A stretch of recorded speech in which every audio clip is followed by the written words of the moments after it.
सबसे पहले तो मैं मीडिया का शुक्रगुजार हूँ कि आप कोयटा से तशरीफ़ लाए। यहाँ लोकल हमारी मीडिया है, मैं उनका भी मशकूर हूँ।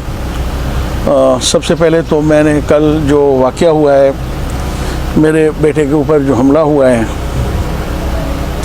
उसके बारे में मैं कुछ वजाहत करना चाहता हूँ।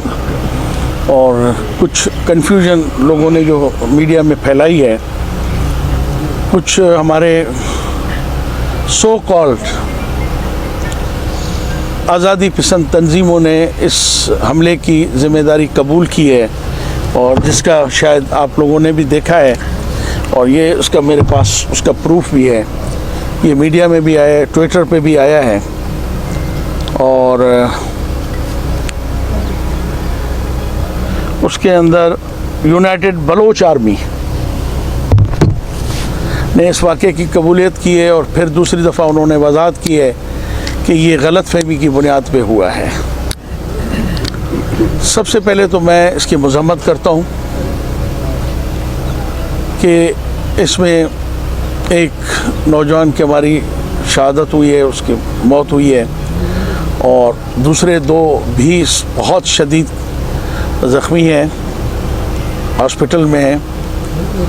आप सबसे मैं दुआ का तलबगार हूँ कि आप लोग सारे जो बैठे हुए हैं उनके लिए दुआ करें कि अल्लाह उनको सेहत याब करें।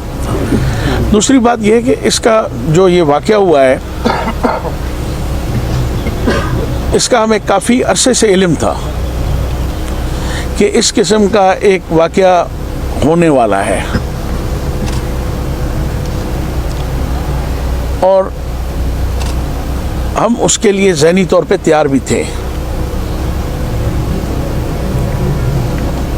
कल क्योंकि मैंने भी आना था, मगर सरदार खान पहले यहाँ रवाना हो चुका था शोरान से, तो ये सिबरी के नज़दीक ये जो वाक़या हुआ है, ये कोई आईडी का वाक़या नहीं है।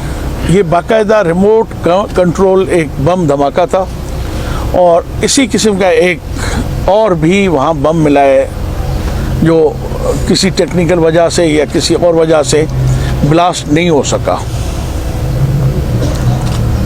तो हाँ, आईडी हादसा हो सकती है, जो नहीं होना चाहिए। जो ये लोग कर रहे हैं उनको चाहिए कि जब वो बलोचों की बात करते हैं और बलूचिस्तान की बात करते हैं, तो उनको एक एक बलोच की जान अजीज़ और उनकी हिफाजत करनी चाहिए। मगर जिस तरीके से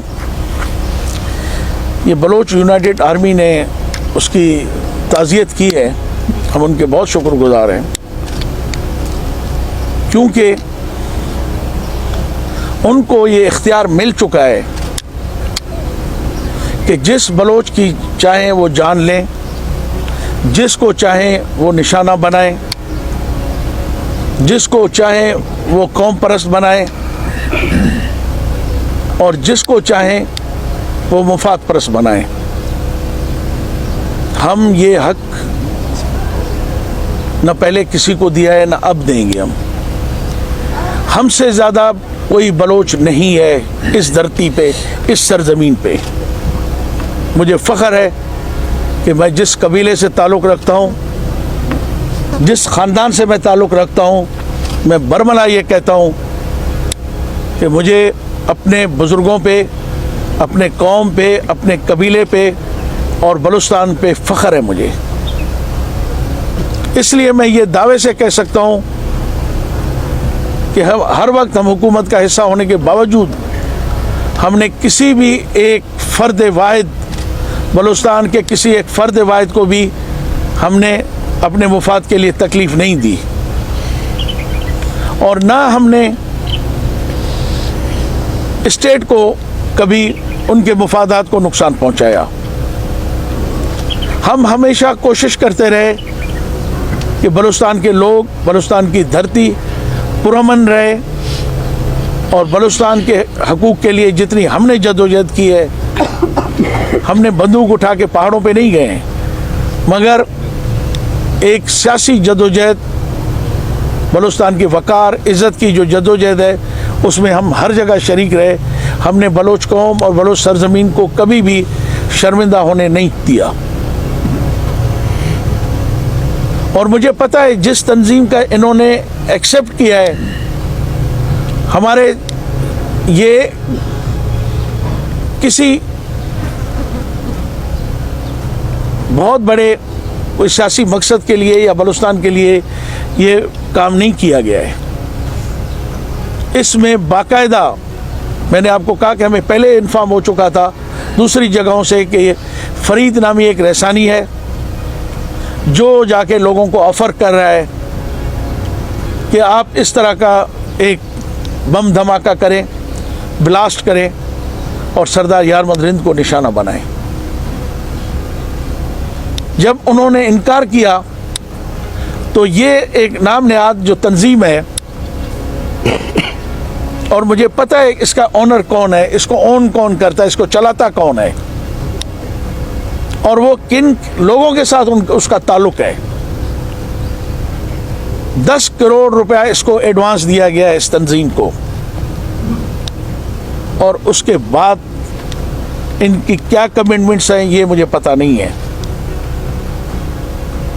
और बाकायदा पेमेंट करने वाला आसिम कुर्द गेलू है और इसको ऑर्गेनाइज करने वाला, इसको चलाने वाला, इस धमाके के पीछे नाम नहाद जो कुव्वतें हैं उनके साथ मिल के ये धमाका करवाया गया है मेरे बेटे के ऊपर। असल टारगेट मैं था, मैं क्यों उस दिन नहीं आया तो मेरा बेटा आया है। और फिर ये कि जी गलत फहमी के बुनियाद पे, कोई गलत फहमी नहीं है, 100% हमें जानबूझ